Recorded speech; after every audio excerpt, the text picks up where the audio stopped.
Hola, buenos días. Mi nombre es Noemí Barrera Mosquera y hoy les voy a hablar sobre el caso El colapso de un edificio. Bueno, como primera pregunta tenemos por qué las medidas estadísticas son útiles para abordar las dimensiones del caso.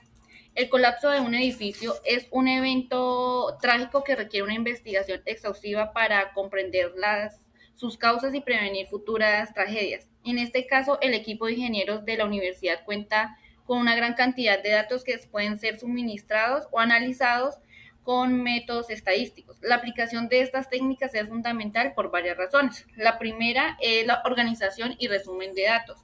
Las medidas estadísticas permiten organizar y resumir grandes conjuntos de datos como la información poblacional, las características geotécnicas y los registros de eventos sísmicos. Estos datos fueron suministrados en el caso, que esto facilita la comprensión de datos y la identificación de patrones y tendencias relevantes. Como segunda, tenemos la cuantificación de relaciones.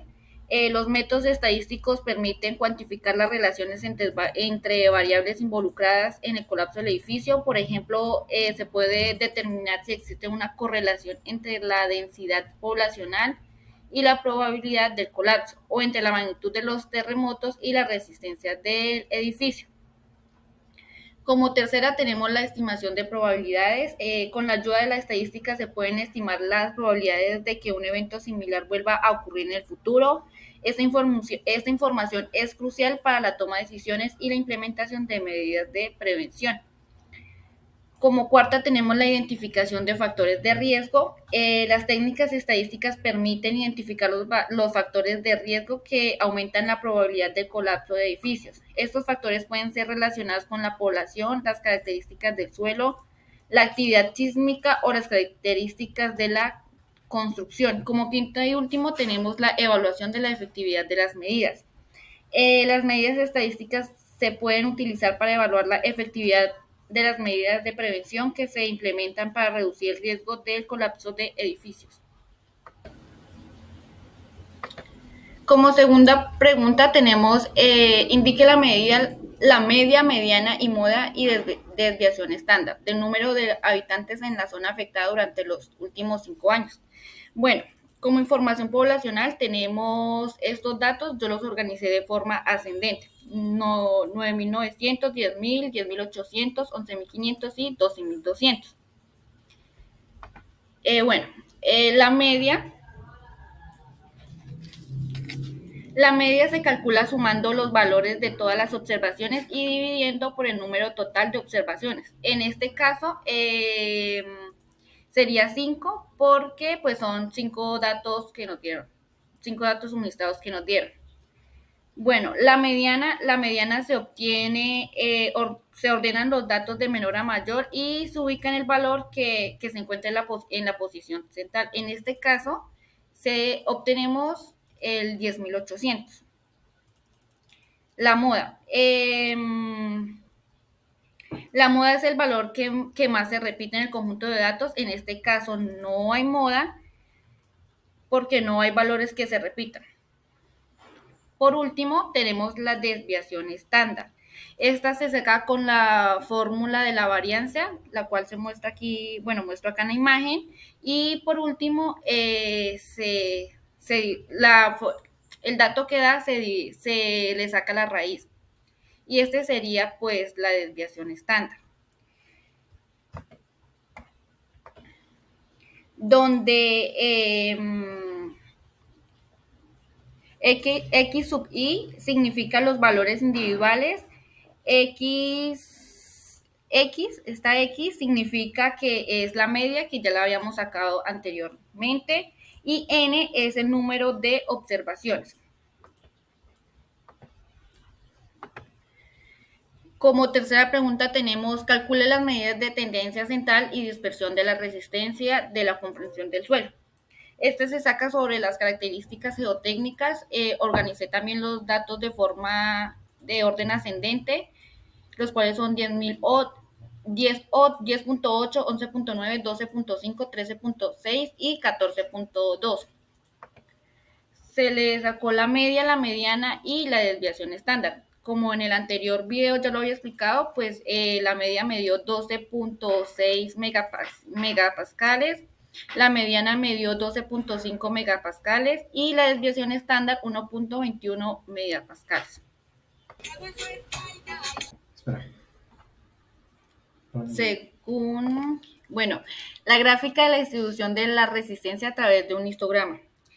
Bueno, yo utilicé bueno, acá podemos evidenciar la tabla de frecuencia, la resistencia de megapascales, que es la información que nos dan de los datos suministrados.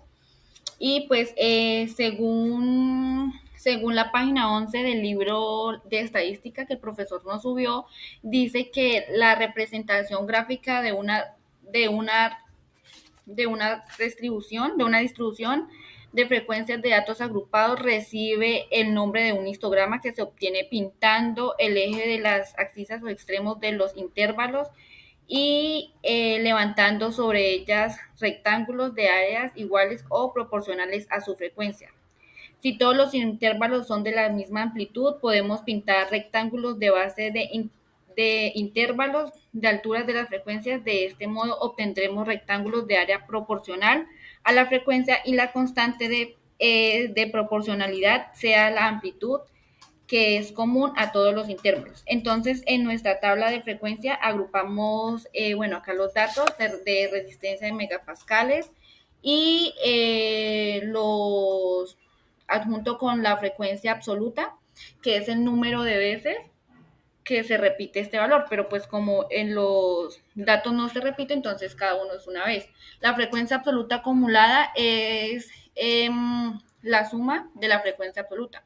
En este caso sería 1, entonces 1 más 1 sería 2, 2 más 1 sería 3, 3 más 1 sería 4 y 4 más 1 sería 5. La frecuencia relativa es la división entre la frecuencia absoluta y dividido en 5, que 5 son los datos pues que nos están dando. El porcentaje es la multiplicación de la frecuencia relativa por 100. Bueno, acá podemos observar un histograma. Este recibe el nombre de árbol de hojas, el cual lo hice con la resistencia en megapascales y la frecuencia absoluta. Y acá pues se puede evidenciar lo que acabé de decir anteriormente, que es la misma, que son los rectángulos de áreas iguales o proporcionales a su frecuencia. Como siguiente pregunta tenemos la que dice, analice la relación entre la profundidad del nivel freático y la resistencia del suelo mediante un gráfico de dispersión. Bueno, acá podemos ver la tabla, que es la profundidad en metros, que sería 4.9, 5.2, 5.4, 6.1 y 6.3. La resistencia en megapascales, que es 10,8, 12,5, 11,9, 14,2, 13,6. Dependiendo a esto, los agrupamos, los adjuntamos y nos dio la tabla, la gráfica de dispersión.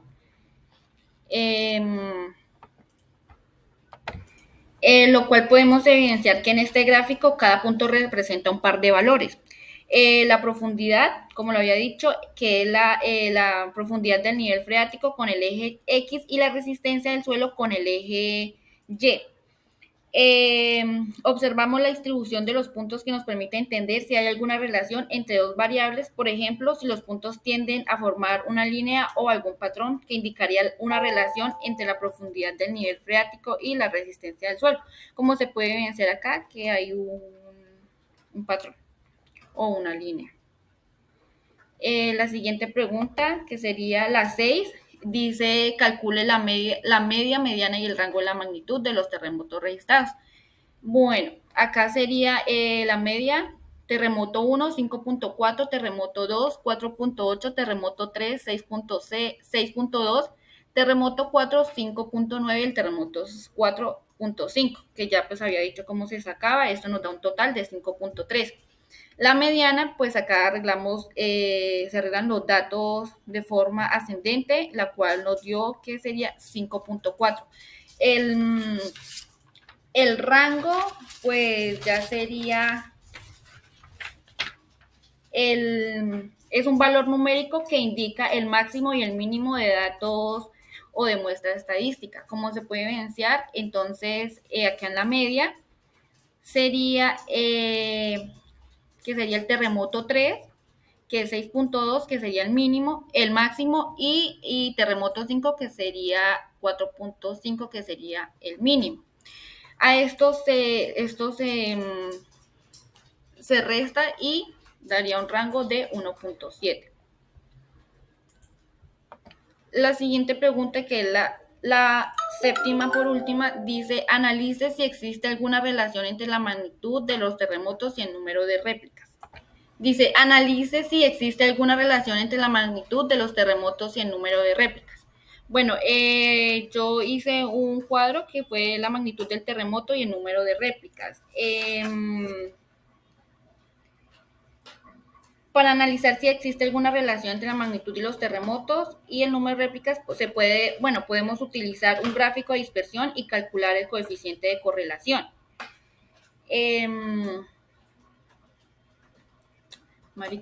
Primero, pues necesitamos organizar los datos que están en este cuadrito.